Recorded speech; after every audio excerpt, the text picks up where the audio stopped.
Hello, everybody. Welcome to the Do More Optimism podcast. This is a special crossover episode of the Do More Optimist podcast, as the conversation is recorded as part of the Microsolidarity podcast. My name is Ioan, as in Obi-Wan, and this is my first time as a host on this podcast. I was a guest on episode 105, and Rich Bartlett was a guest on episode 104, and also way back in episode 43. I met both Ashley and Rich at the Microsolidarity gathering in Colorado a couple of months ago. And I thought there was a lot of kinship between the kind of people involved in both networks and the way they navigate the world and their relationships. I think the conversation is relevant to Do More Optimism as we talk about how to share space and how to do things together between groups of people who might have very different values and might disagree on a lot of issues. We're not talking at all about farming on this episode or any practical homesteading skills. We talk about how to build a place-based, pluralistic community and learn how to get along with other people. And that feels to me just as important as the practical homesteading skills if we want to get ready to collapse now and avoid the rush. So it's a very urban-focused episode. And what we talk about is an experiment in social permaculture rather than land-based permaculture. I feel like we're meant to learn how to share the planet with other people we disagree with. So how can we do that if we can't even share a 10,000 square foot warehouse or office space in a framework that is based on partnership rather than domination? If you watch or listen, let me know what you think. I'm on Twitter as awareness with 3 S's. Thank you. Welcome, folks. I'm here with Ioan and Josh, and they're in Portland. And I met Ioan at a Microsolidarity retreat in Denver, and we made friends because he's wriggly like me. And I understand that you folks have just moved into a new space and welcomed a whole lot of community activity. And yeah, I want to know, what are you doing? What's the plan? What's working well? What's not going so well? And yeah, I'm just really curious to know what you're up to. Yeah. So I'll start.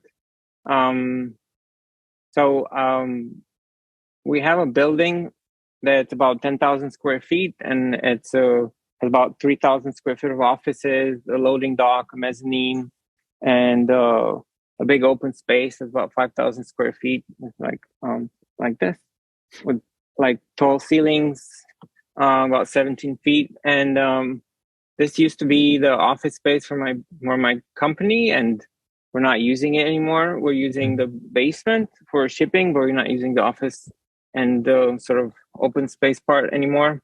And I was always interested kind of for 15 years in doing some sort of co-working or community space, but never felt like I had the energy to make it happen. And now, after the Microsolidarity retreat in Denver, I thought let's just start something and see how it goes, kind of without making a whole big plan and a business plan and everything. And so a couple of weeks after I got back to Portland, I saw this meetup on Twitter organized by these people called the Portland Regenerative Tech Commons. And I just showed up, and there's a lot of cool people chatting. And I said, I have a space and I want to do some community there. I want it to be a bridge between different communities that might not meet each other otherwise. So we call it BridgeSpace. And we also happen to be by a major bridge in Portland under the Hawthorne Bridge.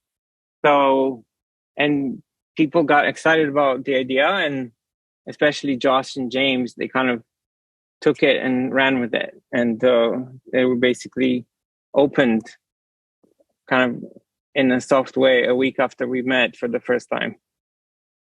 That's sweet. That's really sweet. Yeah. My New Year's intention is to learn how to be in the world with less plans, less intense, we must do this and then this, and just kind of go with the flow a bit more. So this is very inspiring. Mm-hmm. Josh, could you say a bit about just a little bit about your background and why did you respond to enthusiasm? Yeah. I come from, well, I was born and raised in Portland. Kind of my career path's taken me a few different directions, and I ended out doing community environmental justice organizing, first yelling at government to be better, and then realizing more outside of government stuff was kind of more what I was interested in. And with I think when I started talking with a few people around Portland who kind of had some similar ideas to me, we identified like all of these different kind of practices and cool stuff that was going on in Portland. It's been going on for decades. Before I was born, I'm only 25, and decided to kind of put out some pieces of writing and have this gathering. And Ioan reached out to us like right before it and said he had this space. And yeah, can you like rephrase the question one more time? Yeah, I'm trying to feel in for like, where's your enthusiasm? Like, you met here when you hear there's a space, like what is it? What's kind of alive in your imagination that pulls you in? Yeah. So for us, we were like seeing all these things that were happening in Portland, whether it was permaculture, cool, like kind of neighborhood manufacturing stuff, amazing mutual aid networks. I mean, the list goes on, and really realizing how siloed these communities are, and can get into like kind of why they're siloed or why we're seeing why they're siloed.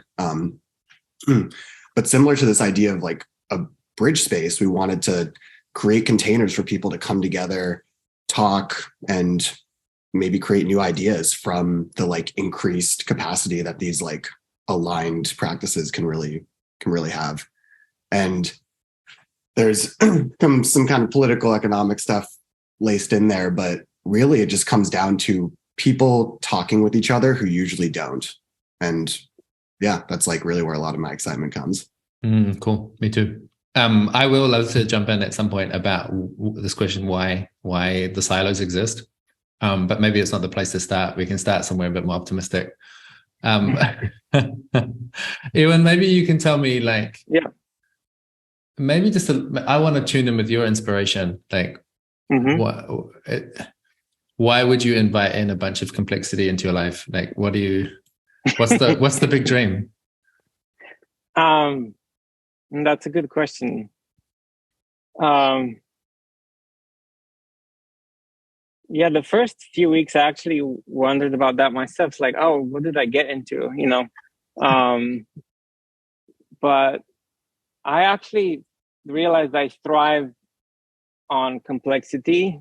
I thrive in sort of like this creative chaos, emergent chaos, because I feel like that's where a lot more where my zone of genius is than in a place where things are settled and there's very clear rules for everything. I got this zone of genius thing from you back in Denver, so I'm talking in that framework with people now, because the dream is to have a place where people can feel free to be in their zone of genius instead of making this calculated compromise between the grind or whatever they need to do to survive and the thing they actually want to do, and not have that split in their lives, or at least having a bigger space in their life when they're not split in that way. So, but that's been a theme for me for a long time, because I grew up in Romania, and then I moved to France and I studied physics, quantum physics, chaos theory. I hung out about a bunch of smart people. And then I started hanging out with more artsy people in this place called Shakespeare and Company in Paris. And that's where I opened up and started getting wiggly and exploring all the other sides of myself that I didn't feel like it were welcome in other places, in Romania or in academic environment in France. So I guess that I've been interested in that my whole life, to see what kind of space can there be where people can feel be their whole self, or or explore even what that might mean, or explore more parts of themselves. And I've explored that in various ways. Like in my company, we've tried to implement a form of sociocracy. About 7 years ago, I read Reinventing Organizations by Frederic Laloux. And I kind of changed almost everything overnight in the company. And some people liked it and a lot of people didn't like it, but we survived somehow. And for me, like the main things that I wanted to get from Frederic Laloux, which in a way we were already doing in the company before, but we didn't know that we're doing that, is this idea of you can be your whole self at work. And then we tried to implement an advice process. Because I felt like all the other forms of holacracy had too many rules, like holacracy, and people are tired of having too many rules. So I tried to do it without that many rules. And, some things worked and some things didn't. So, but that's the part where I have the interest in a non sort of, like you say on your website, non-domination based space and organization. But I'm hoping that starting from scratch and in a place that's not necessarily a workplace, with people who just opt in from the beginning instead of being forced into it by the boss, it's more likely to work well, Yeah.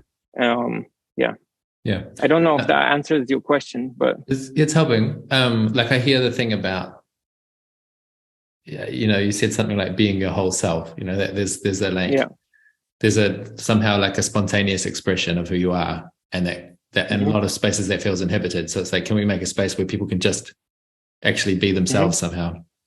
And so then the other thing I was curious about is, I saw you posting on the Discord and saying, hey, these are the updates. And I was really excited. And I said, maybe we should have a conversation. And your immediate response was, I don't want to have that conversation by myself. I think there should be more people there.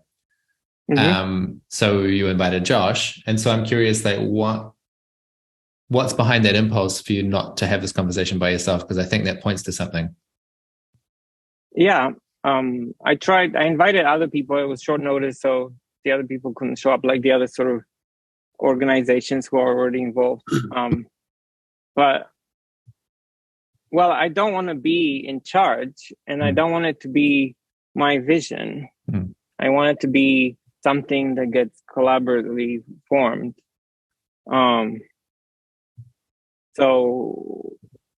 And I didn't want it to turn into some like Ioan therapy session, So I want it to be a community thing, not about all my complexes. Yeah. I can't commit to that. I'm sorry. What? I can't commit to it not being a Ioan therapy session. No, I'm okay.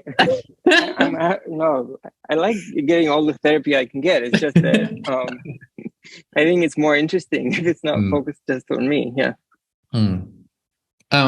So then what feels like it's going really well and is like just naturally flowing and is like, wow, great. And then what is a bit stickier or confusing or painful or you stuck on? I think somehow I feel like I want to say a little more about what we're trying to do before we get into that, or because I started to feel inspired to have more sort of stories about what this could be recently. So I think that gives more background. So one thing that I feel really inspired about now is the idea of what a place is versus what a space is. So this is a space, and we want to turn it into a place. And a place is a space with stories in it. And that's what I got. I got that from Tyson Yunkaporta and from David Abram. They had this amazing conversation, and I studied with David Abram, so I'm really inspired. So, like, how can we find the stories that belong in this place, or they want to emerge in this place? And and one of the amazing parts is the first organization that kind of jumped in from the beginning is City Repair, which has been a nonprofit in Portland, been around for like 25 years, who's all about placemaking. They make intersections into public spaces where people feel cozy. They paint the streets and put cup benches and libraries. So, and they are interested in participating. So that's something about placemaking. And another sort of way to tell a story is this concept of Scenius that I just found on Twitter yesterday. But it makes total sense. So Brian Eno came up with this word Scenius. So it's the genius. He says people think genius comes from a person, but actually genius comes from a community. So basically genius is the collective intelligence that arises when you have a group of people who have the right kind of relationships with each other. So we want to create a Scenius, basically, or like find the Scenius that's already here that needs a little bit of more connecting. Yeah.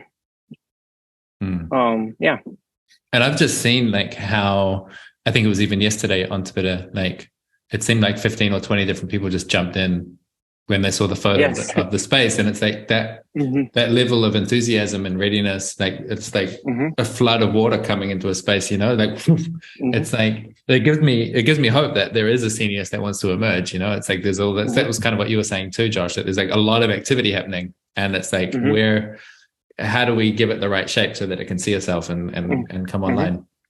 Yeah. So with that background, tell me what's not so easy. Yeah.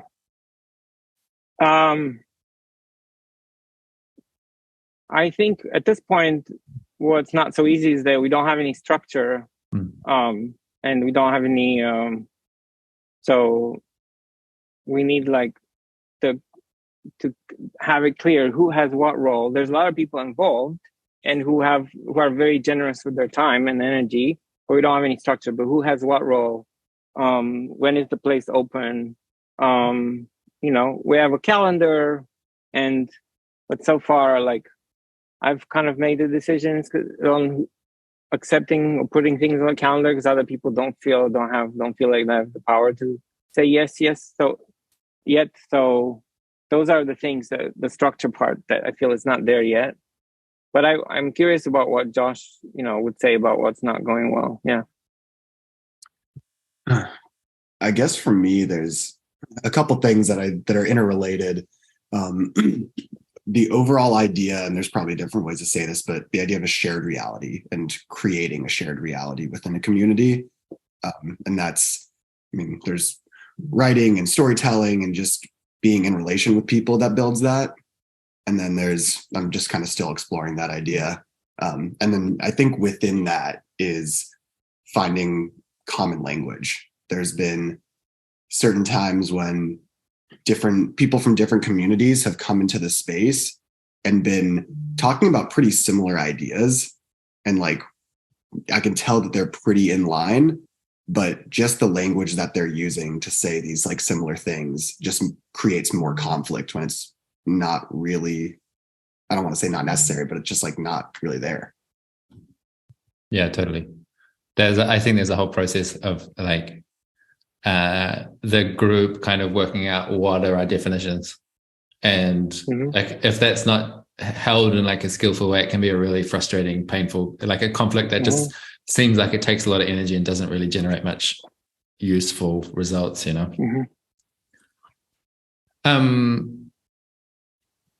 have a couple more things about things that are difficult. Yeah. One is that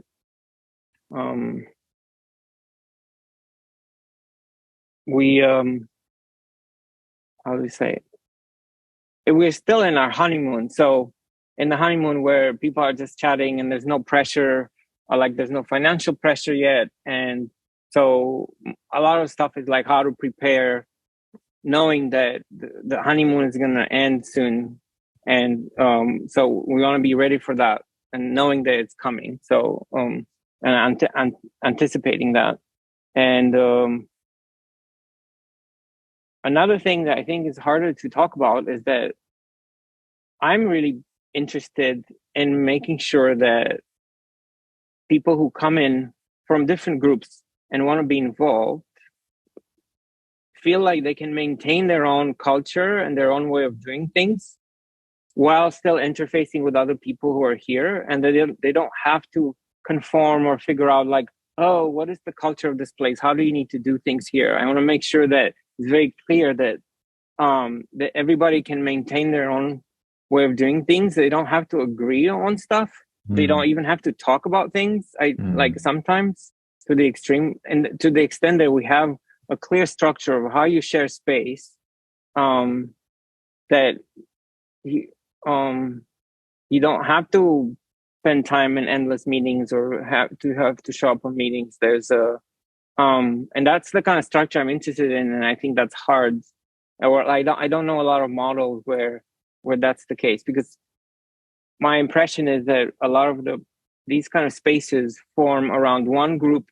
They know each other, they like each other, so they know what culture they want and set the culture from the beginning, and that's very helpful. Yeah, because they can trust each other, and we don't have that. Yeah, but hopefully that's a source of. I'm hoping that can be a source of richness instead of an endless source of conflict. So, totally. Yeah, I think it reminds me of like what I've been. I know I haven't really figured out how to articulate this in the best way yet, but it's what I was really trying to get at in the retreat in Denver about pluralism. This idea that we really want to hold difference and not collapse that difference down to a unity, and that's actually countercultural for a lot of people. It's really common that people think that like I'm standing for something really important. You know, like all of these kind of social good projects that you're talking about, they're all motivated by very strong values. And so it's really common that they'll have a sense like, this is what good looks like. And we need to like make sure that everyone is participating in this good way of doing things. And there might be some way that you can signal to people on their way in, like, okay, this space is going to be a little bit different than you might expect. And I also talk about the minimum viable consensus. So what do we actually need to agree on? It's not that much, like there can be like a thin protocol layer that everyone agrees to. And actively invite people into the tension of there's this group and this group and this group, and they're really different. Like this is a religious group that's from some ethnic minority, and they've got a specific culture that comes with that. And we're not expecting them to change it because there's this group of young techie people, or like that. Really, I wonder if there's a way to signal that to people and prime them, because if that signaling is not there, I think that people kind of naturally get kind of defensive and just instinctively go like, "Oh, they're doing it wrong. They should change," and I'll be the one to make them change. And that's a pretty ripe source for conflict. Somebody came, just as an example, some really amazing guy came through and said like, oh, I know 12 art collectives in Portland, and I'm a member of 7 of them, and I can tell you, I can help you guys, and you just need to figure out what your theme is. And I said, like, we don't have a theme. we don't want to have a theme. We want to have the place where all these people can come in and hang out. Then we're probably not going to be exactly an art collective, but we want to be friends. We want to be a place where people come to find where all the other art collectives are.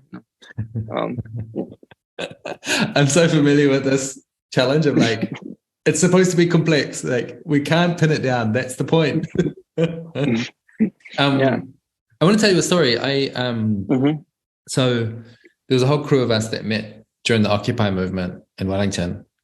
And after Occupy kind of fizzled in our context, that crew went on and did 2 different things in parallel. And one was starting the Loomio software co-op. And the other was starting this art collective in a physical space in town. And it was called 17 Torrey Street. And it was rad. It worked really, really well. Like it was kind of it's surprisingly good experiment.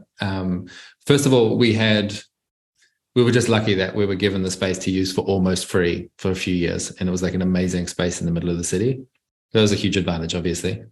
But we had a similar spirit to what I'm hearing from you. Like, I don't want to pin it down too much. It's supposed to be chaotic. There's supposed to be a lot of difference bumping into each other.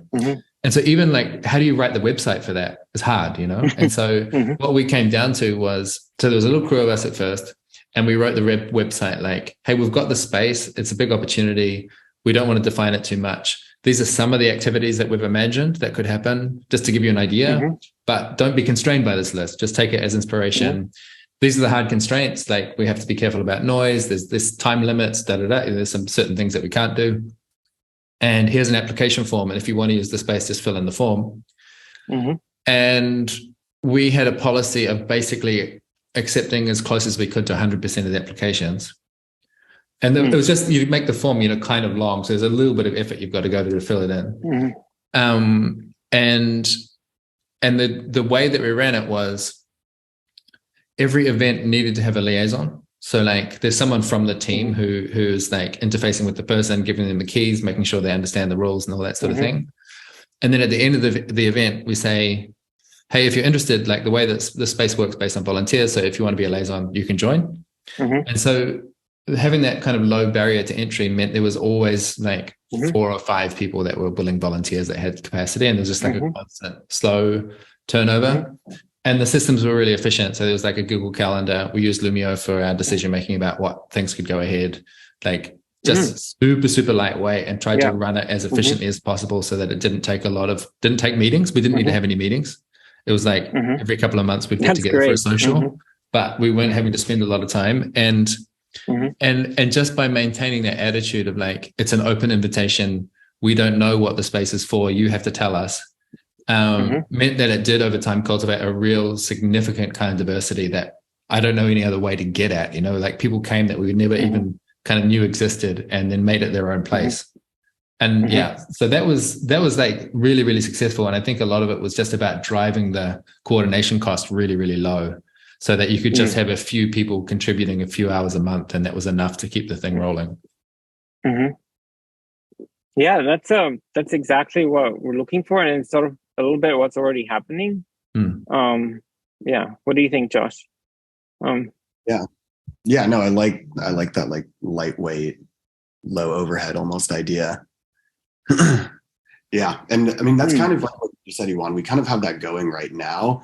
We, especially because we're only not even 2 months into this, especially the first few weeks, there was kind of like this, I at least felt this like just trying to figure out what was going on, figure out how much to infuse like our specific organizational energy from Portland Regenerative Technology Project, and how much, like, how to leave space open and all of that. And I actually have found some pretty good guidance through Microsolidarity, and not looking to be a leader, but looking to be a host. And that's really resonated with me. And I've just worked to make myself available in that space a good amount of time, and reaching out to people and open for the community and network to just come in and tell them my perspective of what's going on, and try to share other perspectives of what's happening, and create this greater whole.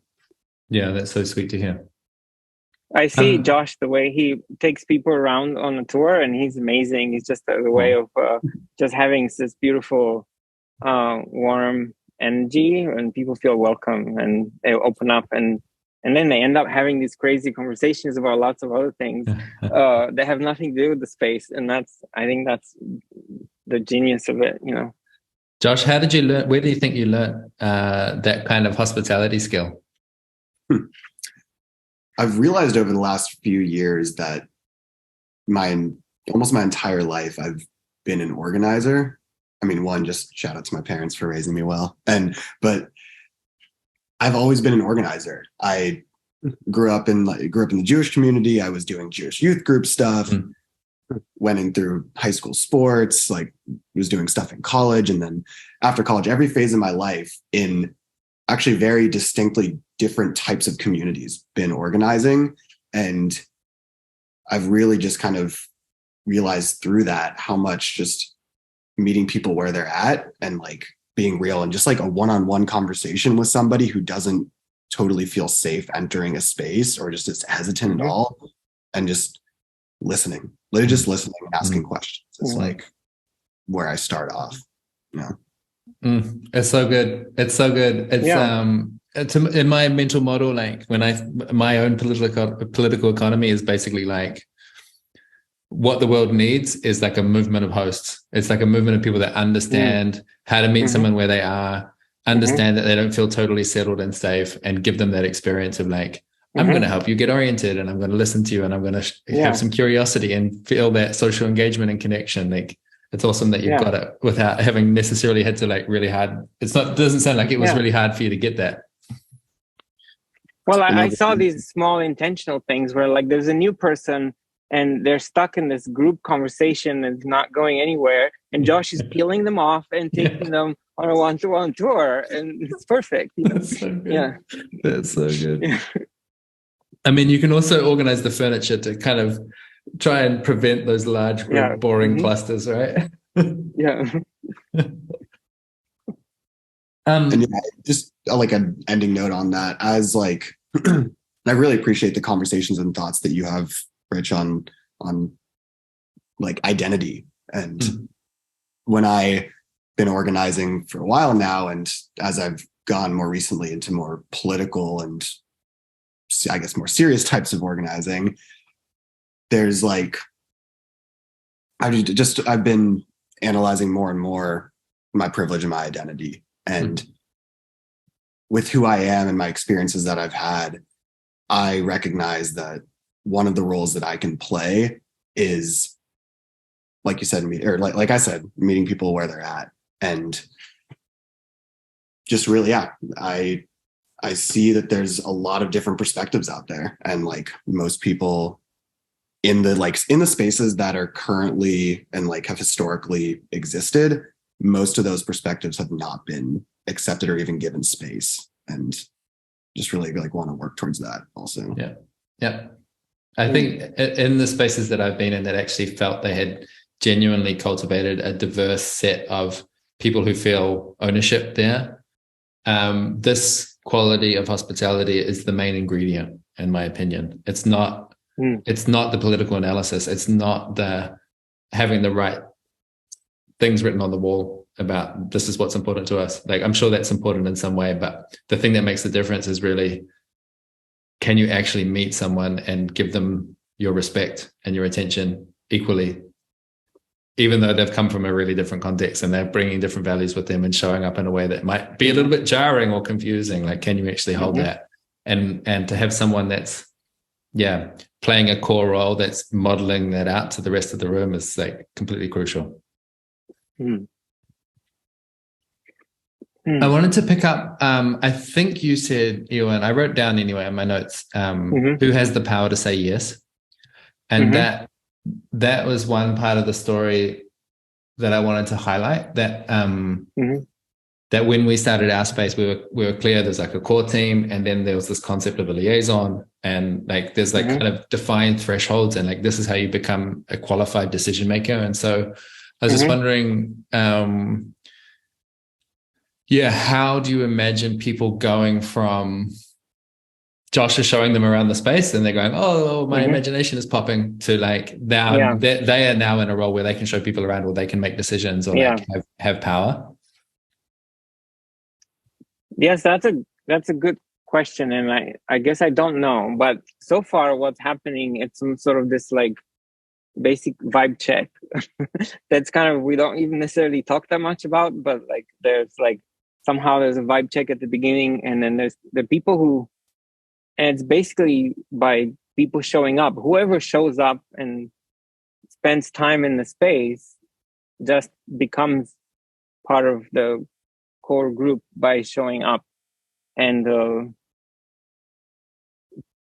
in their own special way, and presuming that nothing weird happens. And so far, nothing really weird has happened. So, but I think we need something more than that. But that's what's happening now. So I don't know. So what do you think we should do for that, with that process? Because I don't know.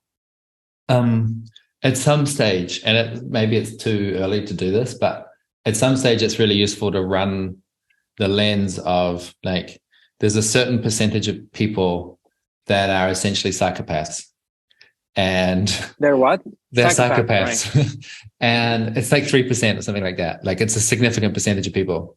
And you have to think about like, once you've got 100 or 200 people that are regularly involved in the space, you're going to have to deal with some people that are just really difficult, like they're not, I don't want to demonize these people or anything like that, but there are people that show up with certain personality traits and mental health conditions and so on that just make the subtle informal vibe check doesn't work.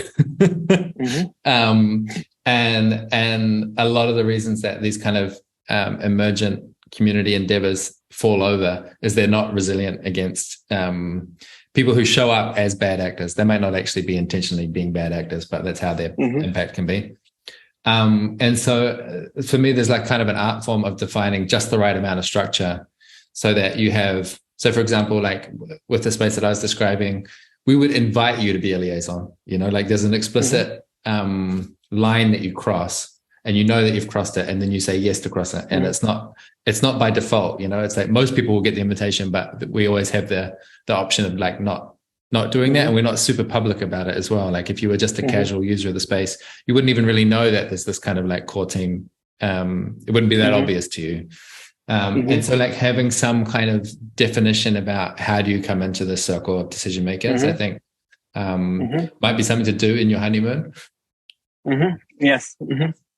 And I really agree with that framing as well, that you're in a honeymoon and you've got an opportunity and you've got to use it before the good energy runs out, because there will be a point where the enthusiasm is not enough anymore and you have these tensions. So there are a few things that I think would be good to try and get in place in the next couple of months, and that would be close to the top of my list, I think. And not to keep citing Microsolidarity, but it's something that like, again, just really resonated with me when I've read it a few times, is that when you create solidarity at like a small level, whether it's just with one other person or with your crew, like there's solidarity means a lot of stuff. It also means accountability. It means trust and like so many more things. That alone, I don't know if that like can help with like the psychopath problem, but there's definitely some room there for people to just be able to speak what is on their mind and in a place that's not like out to everybody and can like things. I think it really helps to just have like lots of small group. So it's like this person, maybe they're not a good fit for the decision-making circle, but they might be awesome for the like, how's the physical layout of the space going and like how that could be improved, like having lots of different small semi-autonomous clusters where people can find their place to contribute, I think helps a lot. So it's not like a binary yes or no, you're in or out. It's like there's lots of places to be in. So the part that I'm interested in structurally is that how to welcome groups of people that already have tight relationships between them and their own culture, and how these groups can coordinate, or that sort of light coordination between the groups and the different cultures. Like we have a group of people who actually were the original inspiration for the space, because 3 years ago, right before the pandemic, they organized a few magical events here, like an ecstatic dance with live music and fusion partner dancing and singer-songwriter soirees. And they are sort of, they have a lot of experience. They've been doing community things and participatory arts, what they call participatory arts, for like 10 years. And they have experienced what it's like to have a lot of volunteers and how to filter people out and how to deal with the sort of weird energies. So that's going to be kind of our first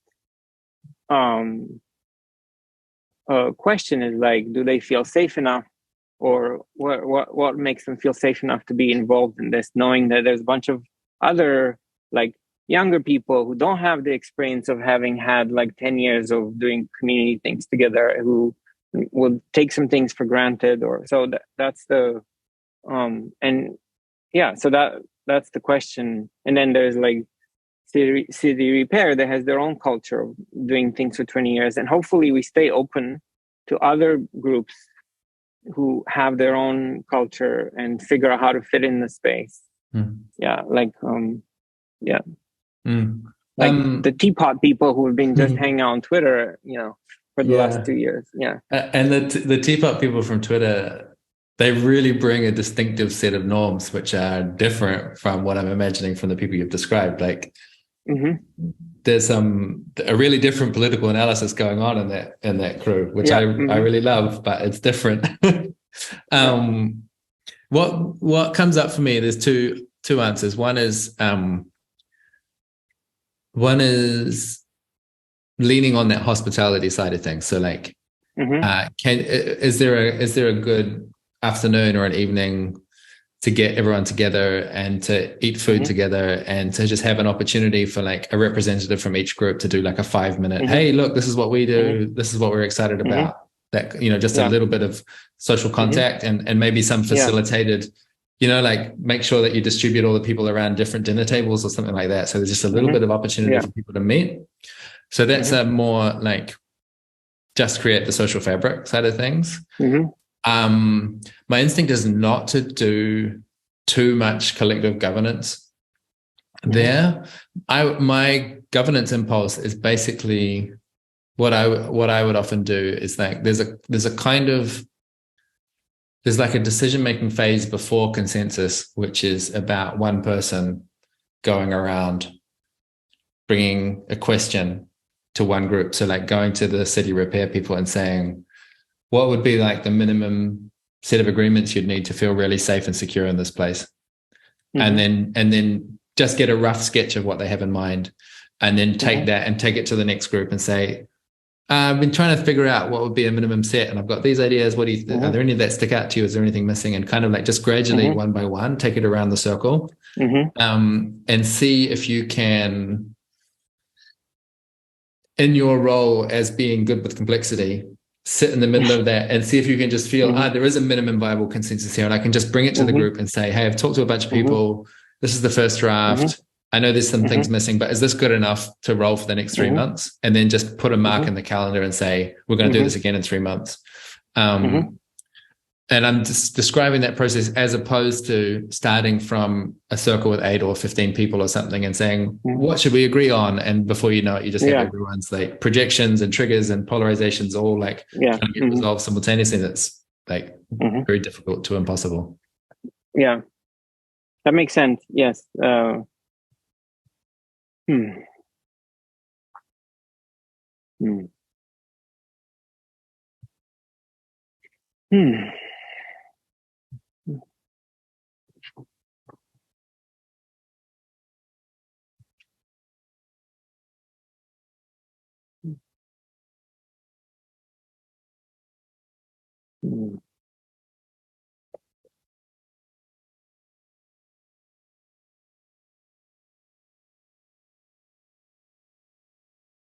One thing that's arising is how to organize for the boring stuff getting done, because there's stuff that everybody's excited about, and there's stuff that nobody really wants to do. And I really want to value the people who do the stuff that usually people don't want to do, because that's what keeps the place alive and keeps it from falling apart. So, and I've noticed when you facilitate meetings, you take care at sort of that layer of like making sure that people don't commit to doing too much, because there's certain kinds of people who always end up doing the caring and loving and boring stuff, and they get burnt out because everybody ends up defaulting to them and relying on them. And especially there's all these dudes whose own genius is just talking and like coming up with fancy ideas and not getting anything done, so like there's too many, so I wonder what your feeling is about how to really value that. And so far I feel like we've had a good balance, because there's people who are like, and there's usually people who are in the middle. We found there's already people who are connecting, they're involved in city repair and then the alchemy arts and a bunch of other things. So, and people who really want to be involved, and they're they're doing the boring stuff and have a bunch of exciting ideas at the same time. But I don't know if you have a process for that, for how to do that openly from the beginning so that it doesn't come up later. It's like, you guys have been relying on me and it's not okay, you know? Yeah. I think you should really talk to Drew at Shared Ground about this. Because I think a lot of this is handled by like just good agile practices like Kanban, like having a to-do list that's transparent and where you're actually seeing the work in progress and there's like names attached to it and there's a way of just creating more transparency and more legibility about what's happening. I mean, even what you just did, and you said, oh, Josh does this when people come into the space, like making it known, like having an opportunity to name what I've seen someone contribute here. Like you could do a little ritual around that at one of your meetings or something, like everyone just quickly name one thing they've seen someone do that they value, or, like it's about like when you talk about like the dudes who talk a lot and like don't clean up or something like that, I think about that mostly as a visibility problem, like that the dudes were trained from an early age to not notice that there's someone going around cleaning up after them. And you can give them a whole bunch of like scolding and shaming and then they get all defensive, or you can just like bring it to their own awareness in a way that they can actually see it and realize like, oh, this is how you participate. So yeah, I'm thinking like something transparent, post-it notes, like rosters, rotating things. I lived in a really great shared house in New Zealand, and we had, I think we had like 8 people there, and we had 7 chores that needed to be done every week. And then because we had 8 people, we had the 8th thing, which was just any kind of improvement you can make. So it's like, take the rubbish out, do the washing, whatever. And then the 8th one is make the place better somehow. And so there's like every week we just rotate that, and it's your turn to, oh, now I have to make the place better. So like any kind of system like that, where you can just visualize who's doing what and make sure that people understand what is this list of boring stuff that needs to be done. And the other thing that Drew's been talking about, his idea, he's thinking about like, how do you make a self-running space? So for example, who actually knows how to put the trash out? There's a bunch of little detailed information about where's the bags come from, where's the dumpster, how am I supposed to separate it? Like hardly anyone is going to know that. And so 1 or 2 people are going to always do it, and they're going to get resentful. So he's like, there should be a QR code on the trash container that says, please take me out, here's the instructions. And you just need like a simple wiki or a Google Doc or something like that, where people can, there's some system where people can, I'm really thinking this is maybe a little tech intervention here, that they can generate new QR codes and new like operating manuals for like, how do you run the space? I think that could be really cool to find that. And yeah, I think it's mostly about visibility. That's the thing that comes to me. And like celebration, like the reason that people get burnt out is because they're contributing and they're not getting any acknowledgement. Yes. And it doesn't rotate. They're stuck being the only person doing that and not getting a break. Yeah. Or what are your thoughts about building a sense of, I mean, I don't know if ownership is the right word, but as more people and groups are coming in, they're natural. I mean, most people are naturally going to feel like, this is new to me. I don't want to push too hard on what I want. But there's like kind of this flip side of like ownership and like responsibility. And like, as being one of like the earlier people to like be like a host in the space, that's like one of the bigger things that I'm like kind of still struggling with. Yeah. I see that as it's like there's a kind of polarized dynamic here, which is on the one hand, you want people to take ownership and you want to invite them in to take more ownership and acknowledge that people might need a bit of encouragement. And then at the other end of the spectrum, you have people who do have disproportionate influence, need to be honest about that. So like, Ioan, it's your space at the moment, like it's your, it's your financial risk at the moment. And in your desire to be co-creative and open, it's easy to lose track of the fact that you actually got a unique responsibility. And like, if you're really pissed off at some point, that actually is going to threaten everyone. And so we need to be like kind of transparent about that and not have that come as a like nasty surprise later. So what's coming to me is like, I'm imagining a wall and you have like Polaroids of everyone that's participating. and then like a whole stack of post-it notes of like all the micro roles that I'm involved in. And one of them might be Ioan saying, I have the financial liability of like if this thing goes horribly wrong. And you can also have, maybe there'd be a way of kind of dividing it of like, these are the roles that I love to hold. These are the ones I'm okay doing. These are the ones I want to get rid of. And I'm really looking for a volunteer to like take it off me.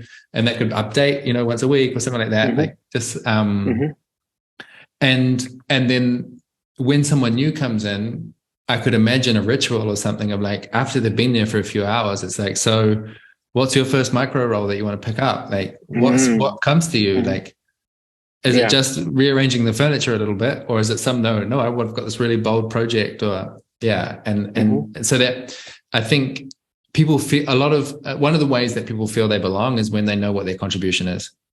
And when they're first getting started, it helps to name it for them and make a guess, like it could be this, could be this, could be this. And obviously don't pressure them, but it's really settling to know like, I make sure that we've always got fresh air in the building. Awesome. Great. Like that's enough. It doesn't have to be, like a massive commitment. Do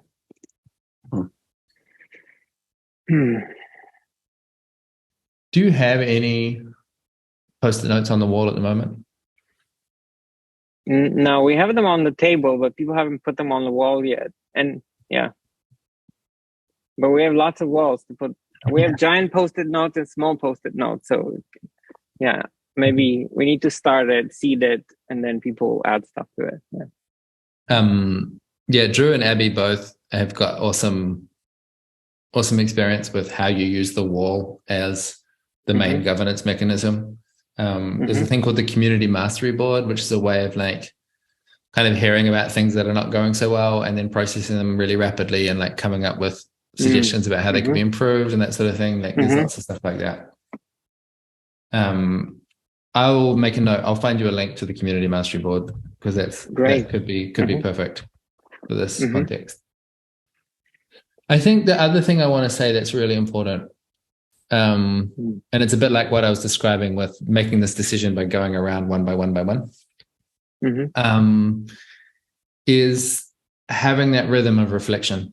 So like I said, here's my first draft of an agreement and we will revise it in 3 months. You're like knowing that revision is actually going to happen and it's dependable, frees up a lot of space for people. They're like, okay, this is not perfect, but I can put up with it for a couple of months and then we'll improve it. Like, and if you can bake that into your rituals somehow that everyone knows there's a monthly meeting or a quarterly meeting or something, that's kind of dependable, that would make a big difference, I think. Yeah, we're trying to have like Thursdays be just kind of like an open, full community time. That might be like almost too quick of a cadence there. And it could be that you wind up with kind of like nested rhythms, so like there's a weekly thing, but then there's kind of like bigger issues which never get addressed at that, and you have that on a monthly or quarterly. You'll kind of find that out over time. I think one pattern now is that people are waiting for everybody to be around before talking about things, as opposed to feeling empowered to do like, okay, there's 2 of us here, let's decide or figure things out. And that I think we need to clarify that, like, and then that it's okay if not everybody's there. You don't have to wait for everybody to talk about something and like go and do it, or because I think we don't have the boundaries necessarily about what are all the things that you can do without checking in with everybody. So that needs to be more open, more clear. That you don't have to wait. I would guess that a weekly rhythm is probably too much for most people to expect them to show up. But if it was like a monthly thing where you said like, basically the expectation here is you can do whatever you want within some sanity limits. But every month we're going to stop and check in and say, like, was there any new thing that happened here that you really felt not so great about that we need to talk about? And know that that's going to happen. And like, you should show up to that meeting because that's going to be where that's where you get a chance to have your voice.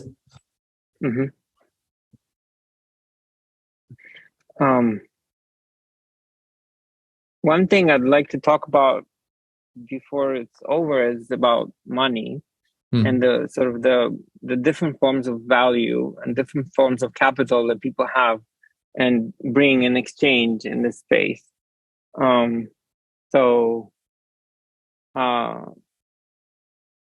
because I think a lot of the part of the motivation from people joining is also to explore that realm of what other values are there, what are the ways of contributing in exchange there are. So, but there's also a reality at the end of the day that the mortgage needs to be paid, and eventually, ideally, people who are working here and contributing, ideally, they get paid, instead of, I think relying on volunteers is how a lot of things get done, but also, if people are doing awesome things, ideally there's a way they get paid, in some way.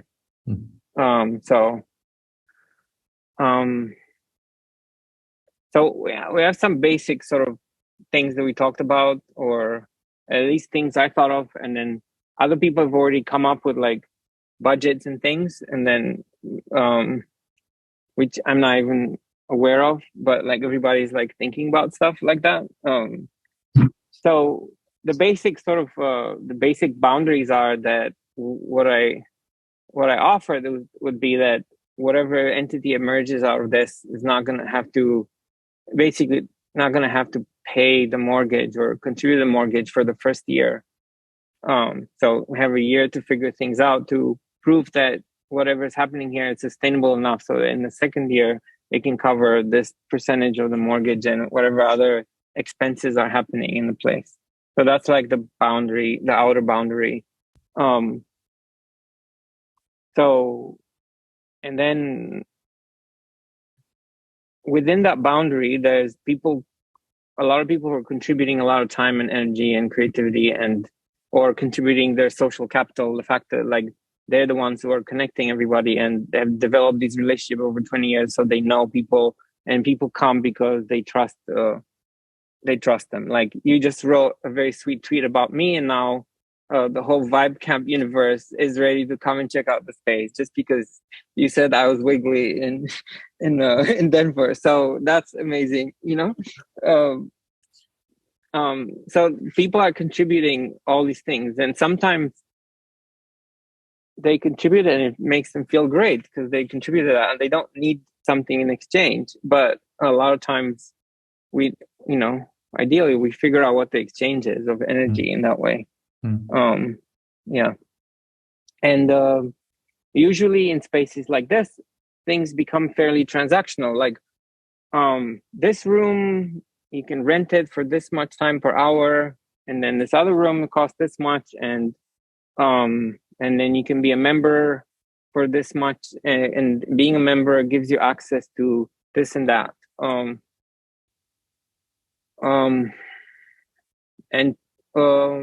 don't know. I'm kind of bored with that model. I want to find something else. Yeah.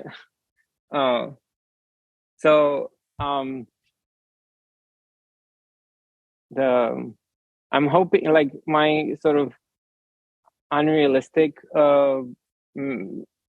idea is that somehow whatever is happening in the space is so amazing, and that people want to contribute and be members without having a clear transaction. What do I get by being a member? They just sign up to be a member, like, because they're ready to give $50 to the gym, knowing that they're not going to go to the gym, just because they have a dream of being the person who goes to the gym. So why don't they give $50 or $100 to a place that does way more stuff than the gym, where people are actually happy, and it gives them a sense of identity, which is better than the one you get by not going or thinking you're going to the gym,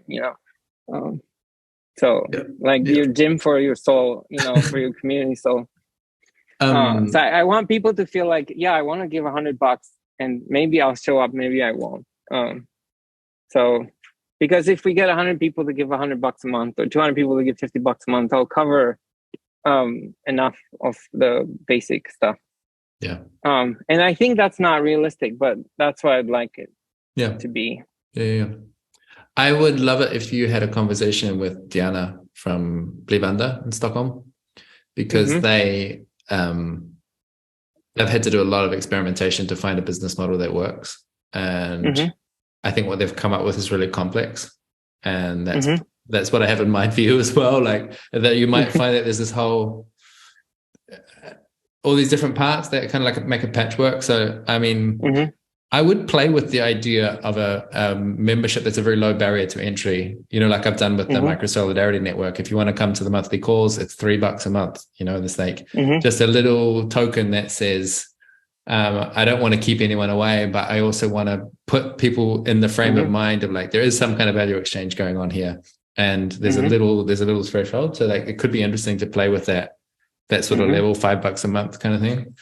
And then, depending on what the space is like I know a few spaces that can earn really high rates as a, like, we rent it out for an advertising agency for like 2 nights and that kind of pays for the month kind of thing, you know, like these kind of things that you get as a studio. And then you wind up having these like grants from the city council, and then there's like some anchor tenants that pay just like normal rent for like a normal office, and you just have this whole like coalition of different income streams like that. That seems kind of realistic to me, that it winds up being this patchwork of different things. But yeah, I think just talk to people that have got more experience of actually covering the rent in different ways.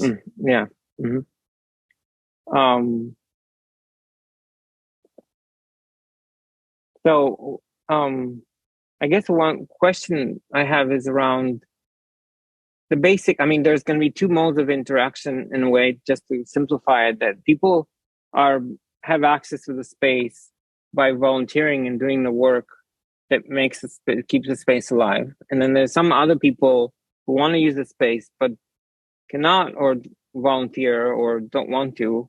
And I want to figure out how to ask them to contribute, other than having like a set rate that might not make sense, the same set rate for everybody. So I want to have this an invitation for everybody who comes in to ask them, how do you want to contribute, you know? And I've been joking and telling people we're doing the Marxist thing, from everybody according to their abilities to everybody according to their needs, you know?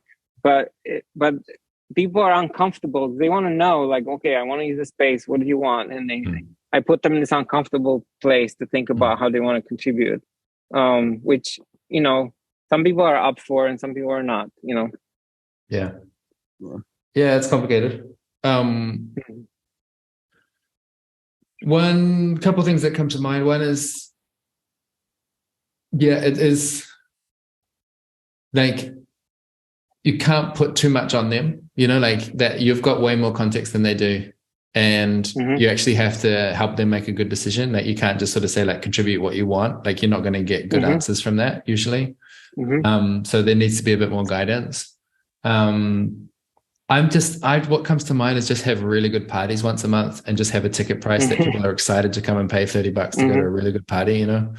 And the other thing is, I went into a space once and they had like a tablet at the door that had a tap your credit card here to pay us $5 donation thing, like super streamlined user experience that just made it really easy. You didn't have to really think about it. You don't have to do it if you don't want to, but like, you just watch people tap their card as they walk in. Like, that felt really good. And I'm just like, just run some experiments and see, you know, just be explicit about, this is the experiment we're running this month, and what did we learn, and then iterate intentionally, and just put that minimum structure around it, and you'll find things which stick. And that makes sense. But I just wanted to add, there's one of you mentioned a little bit ago of like, there's different types of value, and like, I'm interested in the idea of like multiple forms of capital, or like 8 forms of capital, and financial is just one. Like, we might be able to find whatever, a company or a nonprofit that's pretty well funded that can even infuse some of the financial capital that they have to supplement for somebody or organization, community that might be disadvantaged and doesn't have that financial capital, but has the cultural capital, the experiential capital, and so many other forms, and that there can be these kind of like transfusions, I guess, from different forms of capital to another, to enable for like just more participation, and accessibility. Yeah, totally. And this is like, I mean, the timing's a bit off, but this is one of the good things about having crypto people involved, is that there's like, whoa, there's all this funny money floating around, and like anyone that's actually doing a social good project with like regenerative focus and like regenerative technology can really attract a good chunk of donation funding, and like having a few tenants like that in the space that are in that kind of position to be able to be a little bit more generous than average, like creates a lot more padding. Mm-hmm. I mean, just Ioan creating, like having the space for us and giving us this year-long runway. And at first it was 6 months. And then once he kind of saw that there was cool stuff going on, it seems suddenly I was hearing 12 months. And I mean, it's just having, I mean, I don't know how much it could be rented out for each month, but it is such an infusion that like, it is just taking, the value that's being created just from that being there is like immense. I mean, to be just honest, I tried to rent it, and it's hard to rent a space like this in this market. So there's an abundance that comes from the scarcity of where the economic cycle is. It's not,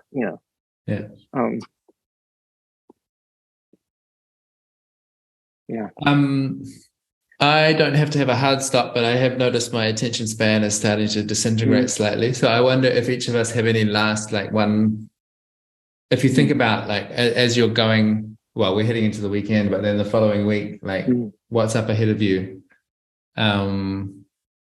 Anything you feel puzzled about or like that would just be fun to discuss.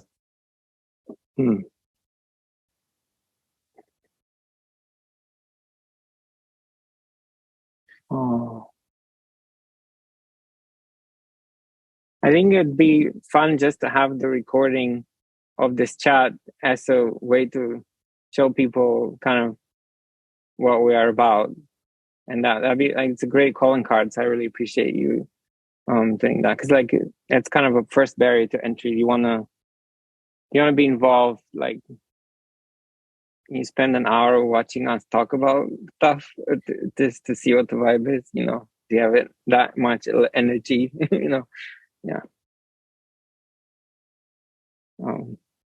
So thank you.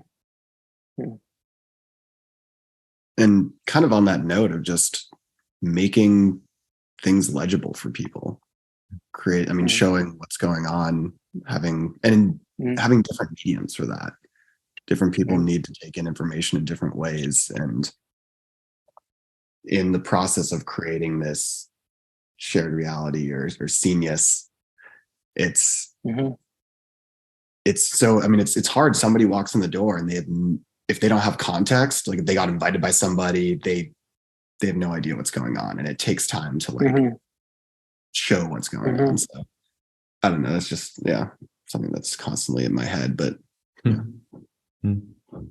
I saw you say something on Twitter, Ioan, about, it sounded like we're not in a big hurry to put up a website that tells you what we're doing. We prefer you calm down. And I'm like so into that concept. And like you need to, I think you need digital for some things, but having this real strong bias towards like, come on in, we'll love to see you, we'll have a great time.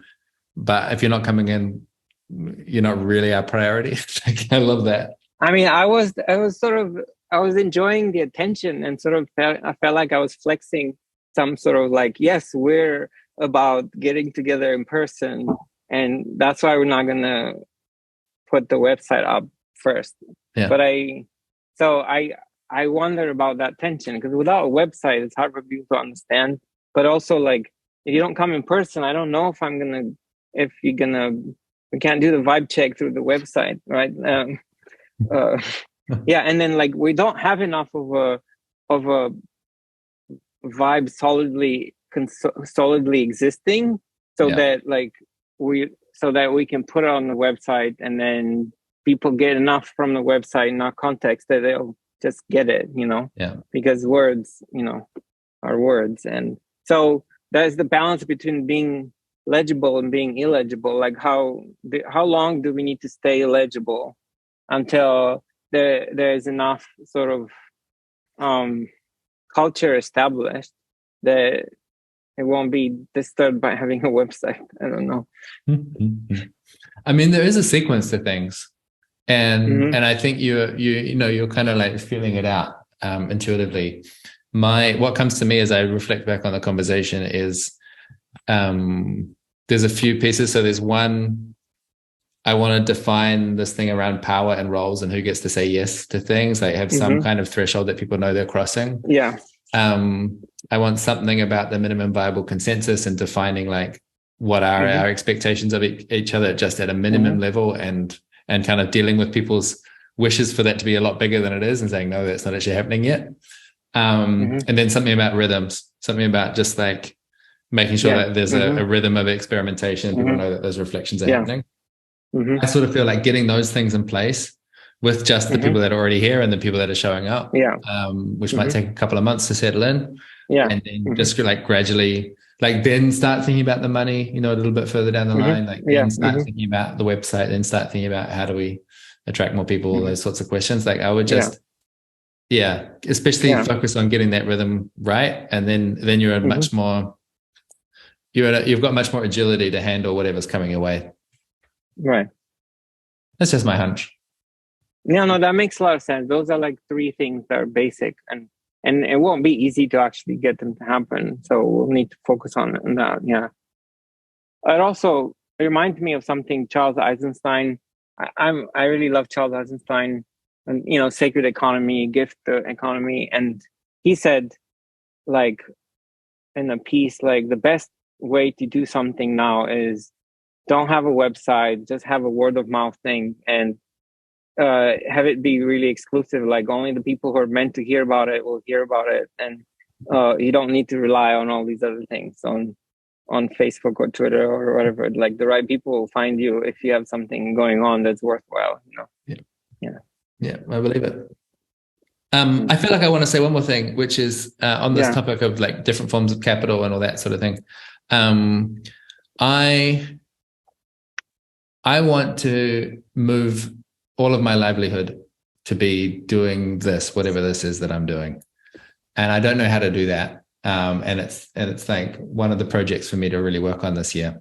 So this is a message to anyone that's listening to this recording. If you think that what I'm doing is important and you want to support it, you can go to the Open Collective /Microsolidarity, and there's a place where you can just give us money and we'll spend it on supporting community builders like this. And I will figure out how to make that value exchange seem rational sometime later. Thank you. Yeah, my pleasure. My pleasure. Yeah. All right, folks, you have a great day. I'm going to go and knock off and get off this computer.